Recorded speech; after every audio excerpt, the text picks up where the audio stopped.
तो दोस्तों आज हम बताएंगे आप लोगों को कि कोविड-19 का सर्टिफिकेट कैसे डाउनलोड किया जाता है। तो टाइम वेस्ट ना करते हुए सीधे वीडियो पे चलते हैं।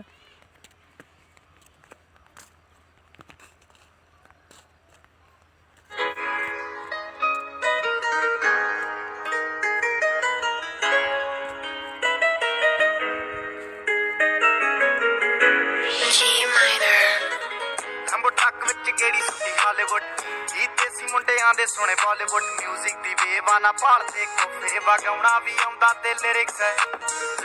ਚੰਗੇ ਜਿਹੜੇ ਚੱਲਦੇ ਸੀ ਕਿਤੋਂ ਨਾ ਠੱਲਦੇ ਸੀ ਉਹਨਾਂ ਦਾ ਬਣਾਉਂਦੇ ਆ ਕਲਾਉਣ ਮੁੰਡੇ ਬਰਾਉਨ ਮੁੰਡੇ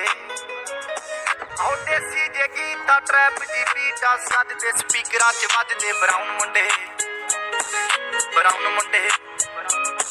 ਆਉ ਦੇਸੀ ਜੇ ਗੀਤਾ ਟਰੈਪ ਜੀ ਬੀਟਾ ਸਿਰ ਕੱਟ ਗੱਜਦੇ ਸਪੀਕਰਾਂ 'ਚ ਵੱਜਦੇ ਬਰਾਉਨ ਮੁੰਡੇ ਓ ਬਾਵੇਂ ਦੀ ਜੀਨਾ ਲਾਈਫ ਹਸੀਨਾ ਰਾਤਾਂ ਰੰਗੀਨਾ ਚੋਬਰ ਸ਼ਕੀਨਾ ਕੱਪਾਂ ਚ ਲੀਨਾ ਗੱਲਾਂ ਤੋਂ ਮੀਨਾ ਕਈ ਨਾਰਾਂ ਦੇ ਮੈਸੇਜ ਛੱਡੇ ਕਰ ਸੀਨਾ ਪੱਕੇ ਤਰਾ ਕੇ ਆ ਨਾਉਂਡ ਤੇ ਜਵਾ ਕੇ ਆ ਦਾਰੂ ਚ ਕਰਦੇ ਡਰਾਉਣ ਮੁੰਡੇ ਬਰਾਉਨ ਮੁੰਡੇ ਦੇਸੀ ਜਗੀ ਤਾਂ ਟਰੈਪ ਜੀ ਬੀਟਾ ਸਿਰ ਕੱਟ ਗੱਜਦੇ ਸਪੀਕਰਾਂ 'ਚ ਵੱਜਦੇ ਬਰਾਉਨ ਮੁੰਡੇ ਆਉ ਦੇਸੀ ਜਗੀ ਤਾਂ ਟਰੈਪ ਜੀ ਬੀਟਾ ਸਿਰ ਕੱਟ ਗੱਜਦੇ ਸਪੀਕਰਾਂ 'ਚ ਵੱਜਦੇ ਬਰਾਉਨ ਮੁੰਡੇ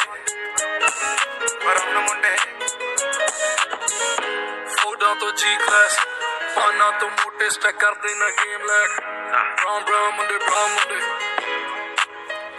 ਮਾਈਂਡ ਤੇ ਬੀਚ ਹੱਥਾਂ 'ਚ ਰੀਚ ਬੁੱਢੇ ਹੋਇਆਂ ਨੂੰ ਕਈ ਕੁਝ ਕੀਤਾ ਆ ਟੀਚ ਅਸੀਂ ਕਰਦੇ ਆ ਆਪਣੀ ਤੇ ਲੋਕਾਂ ਦੇ ਵੀ ਸਾਡੇ ਆਪਣੇ ਆ ਕੰਟਰੈਕਟ ਤੇ ਆਪਕੀ ਤੇ ਬੀਚ ਅੱਗੀ ਫੁੱਲ ਮੌਜ ਆ ਸਟਰ ਕੀਤੀ ਸੌਸ। तो दोस्तों वीडियो अच्छा लगा हो तो लाइक और सब्सक्राइब ज़रूर करिए जो मेरे वीडियो नया देख रहा है, और ऐसे ही न्यू वीडियो इस पर डालता रहूँगा,